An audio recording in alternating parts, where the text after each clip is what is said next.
Hello everyone. Today we are going to present a second lecture of the second module, Building Healthy Coping Mechanism. So today we will discuss about the navigating peer pressure and relationships. So before starting anything, first we should understand that what is peer pressure. So any kind of direct or indirect influence from the people of the same age group is called the peer pressure. It may be with the elderly people, it may be in teenage, it may be with the children. So whenever you feel that society, you are doing a work because of the society, it is called a peer pressure. It can be positive or it may be negative. In both the ways you can feel the pressure. So it's very common in the school. So when elderly people do that thing, we don't call it generally the peer pressure. We say it's a societal thing, societal pressure. But when it happens mostly with the teenage or the school children, when they have the urge to do the things which their peers are doing, we call it peer pressure. So now we will understand the types of peer pressure. So it may be direct peer pressure. So how will you see that it's a direct peer pressure? When it's being openly asked, that someone is asking you, for example, that will you smoke a cigarette, right? This is a direct peer pressure, that you are having that thing. Indirect thing, then you will feel the need to confirm the other's behavior, that maybe you want to study but your friends are going for a movie and no one is asking you, but you are seeing that I will be just left alone, everyone is going for a movie. So you are also having the urge to go there.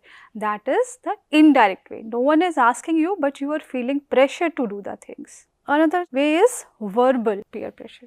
So when somebody is asking you verbally, they are saying, okay, let's go for a movie, you want or you don't want, but they are asking you clearly. And the another thing is non-verbal.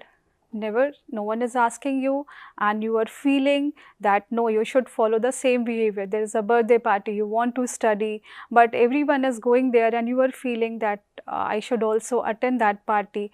That is the indirect peer pressure. So you are in a setup where everyone is doing the same thing and you are the only one who is not doing the thing. So that create a pressure, that create a force to do the same thing which others are doing, your group is doing, maybe your wing members or your cousins in a society wherever your age group people stays.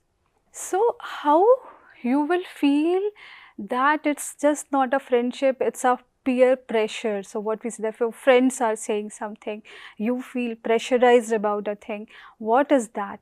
So if you will see that feeling uncomfortable about a choice, where you are not feeling comfortable in doing that task, but they are forcing you, that is a peer pressure.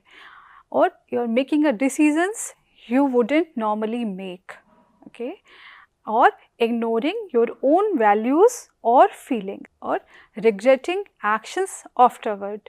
So many times you do the things when no one is around, and then whatever you want to do, you do those things. But when you are recognizing that thing, that okay, after you have done that work, just you didn't want to do that thing. Maybe you wanted to study, but you attended a birthday party just because of your friends were going there and you are feeling it. So that is different because you have not felt comfortable after going there. Always it was a thought in your mind that I should attend it, I should not attended this party, I should have studied, maybe I could have finished 2 lectures or 3 lectures, right? That was going into you. You didn't want that thing. You wanted just to spend the 5 minutes, but other friends were there, so you spend the whole 1 hour there. So that is a kind of pressure. You had made a choice. Or maybe the other examples may be that you have to do your assignment which was very important for you, and you, because everybody was laughing that exams were over, you were the only one who had not means your exams are not over, and you followed them and you spend that time in chit chat, and after that you're feeling okay, why I have done it. So that is also kind of a peer pressure. Because of them you have done you made a decision and you followed that thing. So how will you recognize that it's a positive peer pressure or it's a negative peer pressure?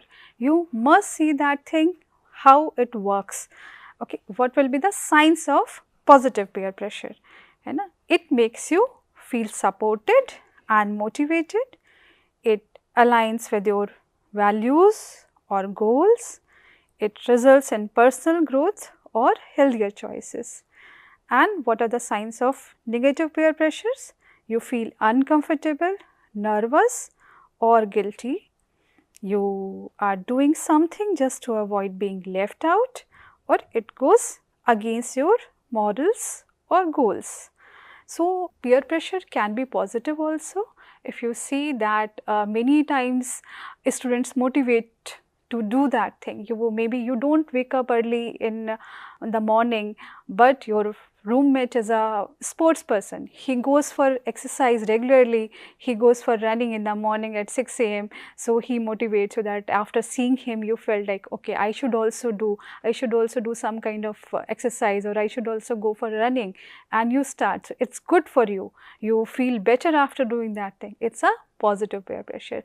Or maybe you are doing the placement preparation, and because every wingmate is doing that thing, so you are studying in group, they also involved you, you were not that much prepared, but they motivated you to study and you got into the preparation method. So, that is also the signs of the positive peer pressure. So, peer pressure may be the negative one or maybe the positive one. You have to recognize that if you are feeling uncomfortable about a choice, whatever you have made because of your friends, then it is a sign of the negative peer pressure. But if it motivated you, it results in the favor of you, it is a positive ones. So, here are some more examples of a positive and negative peer pressure.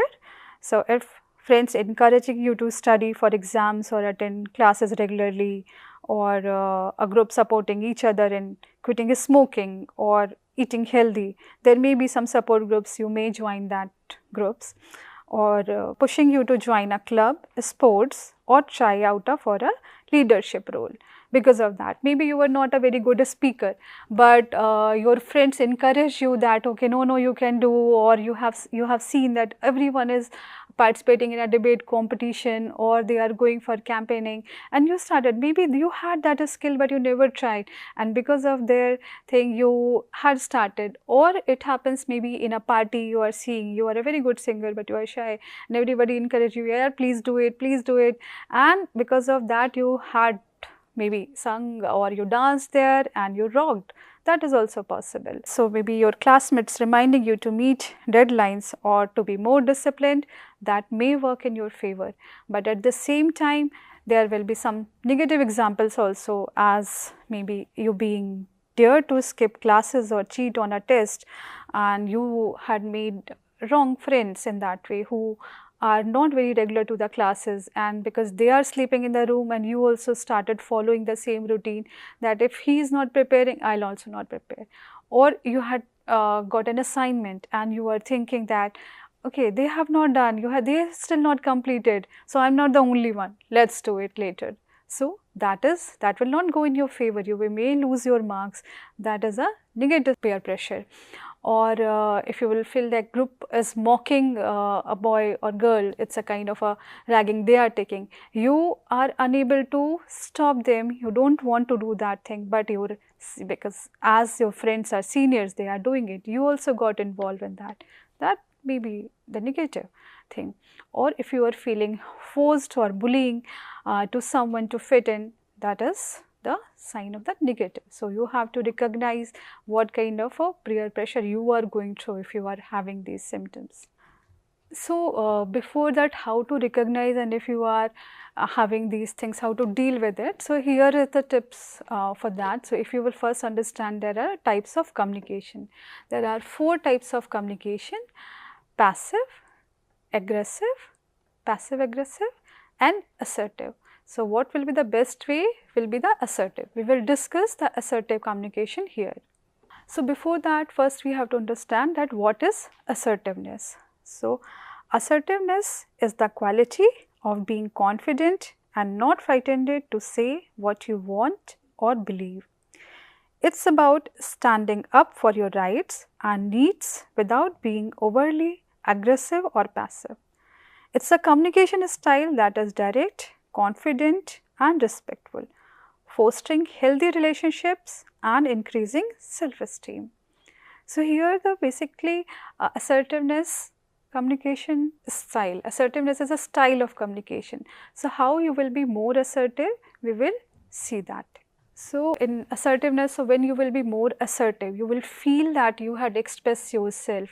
So if your friends are saying that thing and you want to do that thing to say, because whenever you are going through a peer pressure thing, you feel like that it is impacting your mental and physical health also, because if you are not feeling good, maybe from inside, you won't be able to act properly. So you, for that you have to set the boundaries, and to set the boundaries, it's important to be assertive. So how you will set the boundaries, we will discuss that. What is this discussing about it? So what are the boundaries and how we will set it? What does it mean by that? So personal limits that define how others can treat you. So it means that you are giving them the freedom how much they will respect you. That is the boundary setting, and it may be the physical, emotional, digital and time related. If you think that you are a person who always be on the time, but your friends are not there and they are not respecting you in the way that you are time bound, you always reach on the time, but they have the habit to reach late, that will be the kind of that you are not able to set the boundaries because you are feeling pressurized but you are not expressing yourself. So how the boundary setting can help you? So protect your mental and emotional well-being. It may help you to communicate needs and expectations clearly. It may help you to build respectful and balanced relationship, because any relationship goes perfectly when you are able to express yourself. If you are feeling pressurized, you are unable to express yourself, you will feel overwhelmed and you will feel that you are unable to express yourself, maybe sometimes stressed, and it will definitely affect your physical health also, or your work output. So you must identify that, are you going through some stress, are you feeling pressurized, are you doing the work which you don't want to do. So because if you will be able to do your work properly, you will not feel pressurized then. So for that you don't feel pressurized, you must express yourself clearly. You must set the boundary that, okay, you may say that I don't want to go to a party, है ना, I want to study. So these will be the statements which will help you to be assertive. So that some maybe example you can read out here, that I need some time to myself right now. Let's talk later. I'm happy to help during work hours, but I won't be available after 6 p.m. So I'm not okay with that. I'm choosing not to participate. I appreciate you asking, but I'm saying no this time. So you are the one, so you can express yourself. So here in all the statements you can find out every statement is assertive. It's not aggressive that you are shouting on someone that, okay, no, I don't want to go. It's not that. You are clearly saying, I have some work, so I need to go. I won't be available after 6 p.m. You easily express yourself, and you are not passive also. What we have studied, we have seen in the another slide, that passive, aggressive and assertive. So this is the assertive statement. If it will be a passive statement, maybe you say, please, I will not be available, please, I won't be able to come at 6 p.m. or 7 p.m. So you are pleading, right? But here you are expressing. Or so sometimes it happens that when you are very passive, you start giving explanation for everything. You knowing not to give explanation for everything. You have to express yourself clearly, being in a assertive manner. That will also help you to set the boundaries which you were talking before. So how you should set the boundaries? It's very important. So first thing will be like, you must communicate clearly, being in a assertive manner. So you should be clear and calm. Whatever you are going to express, message should not be mixed. It should be clear and loud. Okay, that as maybe you want to work. So you have to say, I want to work, I can't go to the market, right? Now, so you are very clear, you are not adding, you are not pleading, you are not being aggressive. So people will understand your thoughts. And you have to say no without apologizing. it happens many times that you don't know how to say no. Saying no is a very difficult thing for you. So whenever it comes like, and especially in the friendship, when you are close to a group or to a friends or a single friend, you don't know, whenever they say okay, let's do that thing, whether you like it or not, but just the feeling of being left out, you simply say yes. You don't know, you don't want to say. So there it helps, like that helps to set the boundaries, that helps you to be assertive, that then you feel. So the statement should be I statement, it should be clear and it should be loud. The message you want to give, that should be clear. You should not be pleading that okay, no, no, no, no, no, I can't do, please forgive me next time. So if you will start giving the explanation, then it will not work in your favor. As I say, use always the I statement, like so it's not that you are giving explanation, you are saying that we can't go, we have this work. Use the clear I statements. I don't want to go, I want to do this work, I have class, okay, and be consistent. So whenever someone is asking that thing, being assertive means you have to repeat the same thing in a polite manner. You don't have to be very loud on that side that you are being aggressive. So, but repeat the same. You don't have to give the reasons, you don't have to shout on the other person, you don't have to plead, but you have to repeat the I statement again and again. Like someone is saying, let's go for a movie.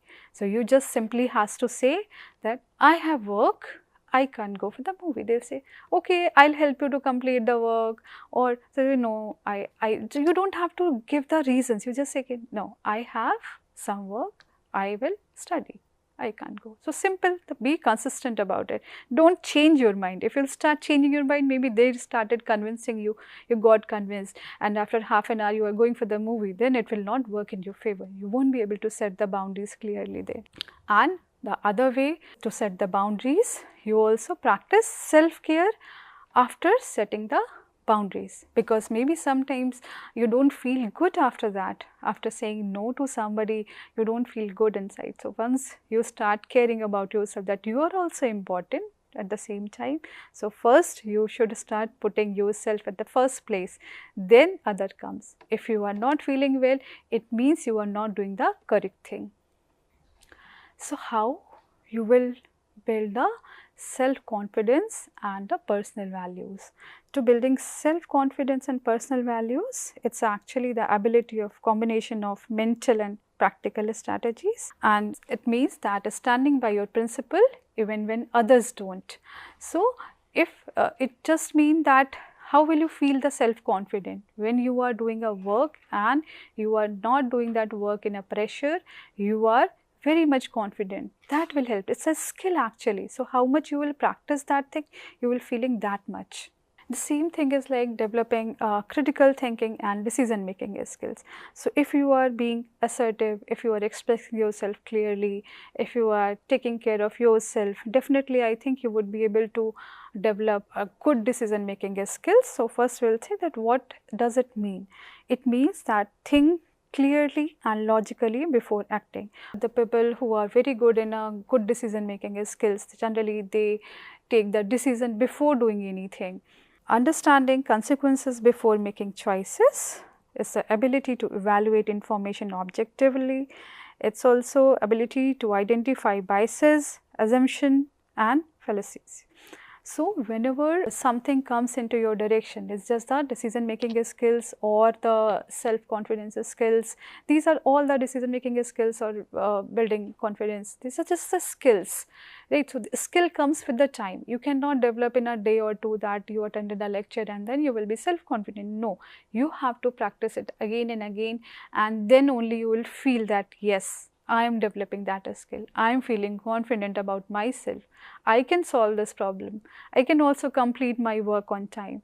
So for gradually, once you start building these skills and practicing these skills, practicing I statement again and again, and practicing self care and practicing assertiveness, then you will feel after some time that yes, I am confident.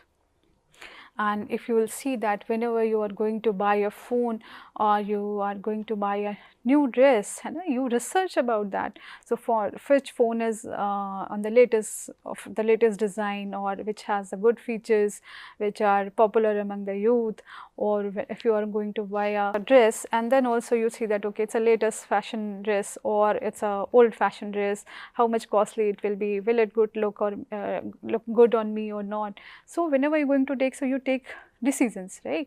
So but some are like that. So if you are doing the research, if you are taking logistics, then definitely you will take a good decision. Otherwise some are like, okay, whatever is available they will buy. They are not sure about their own decisions, they just do the things in impulsively or in hurry. So we'll see that how you can develop the critical thinking.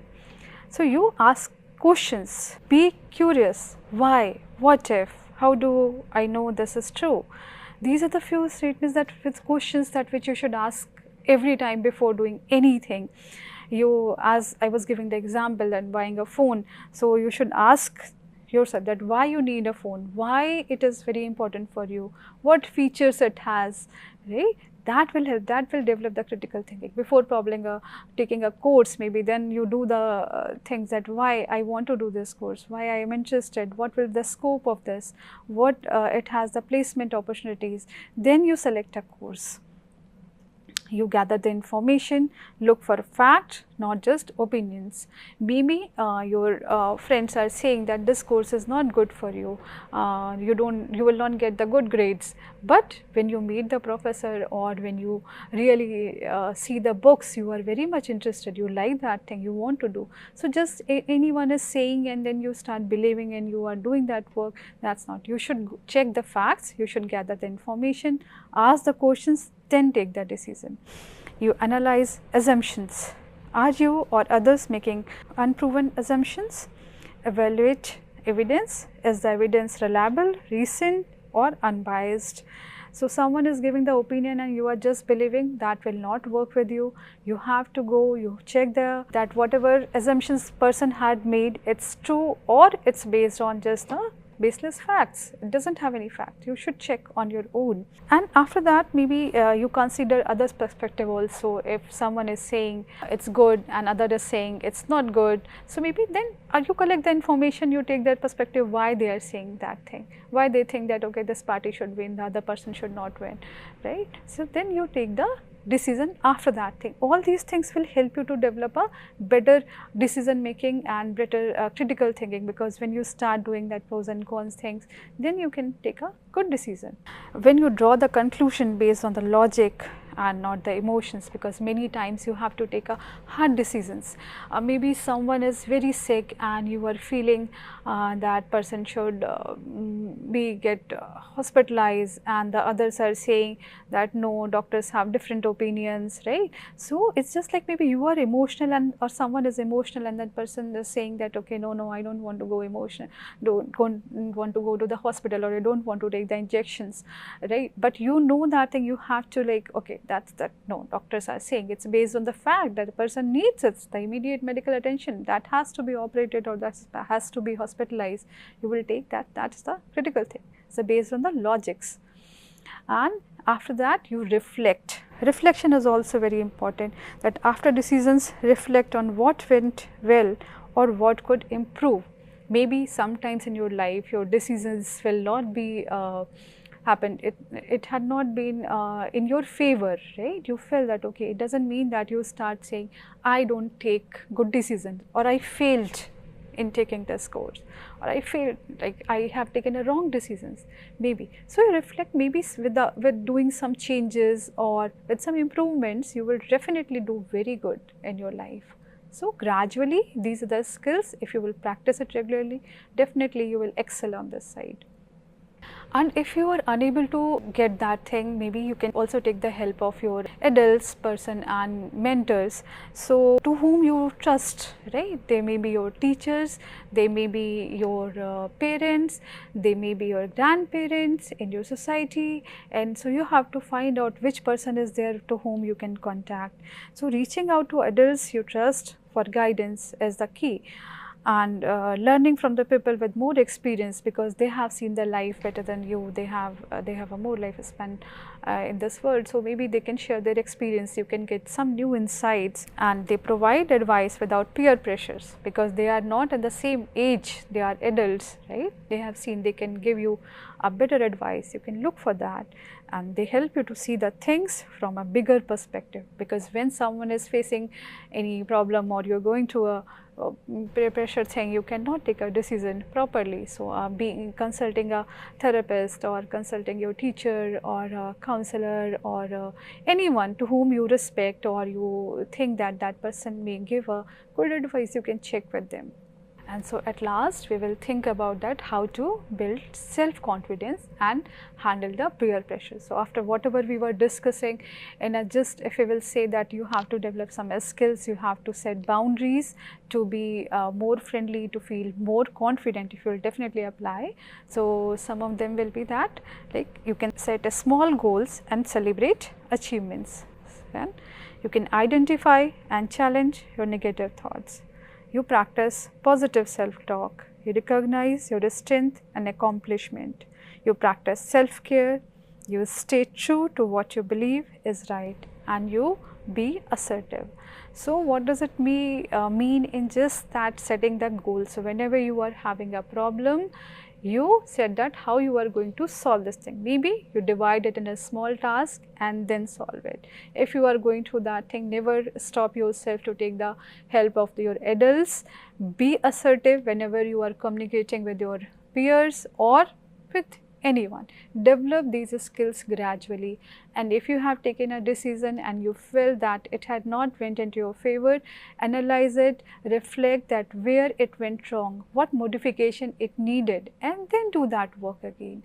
So all these things then will help you to definitely be a better person, and you can understand that after doing all these things, you are feeling better, you are taking care of yourself, you are able to handle the peer pressure, you can set the boundaries with your friends, you are not doing the work which you don't want to do. If you think you are again and again doing the same work which you are not interested, you are unable to say no, then go through these things and maybe practice one by one. These are the skills, if you will do them regularly, definitely you will be able to handle the peer pressure or any other pressure. Thank you.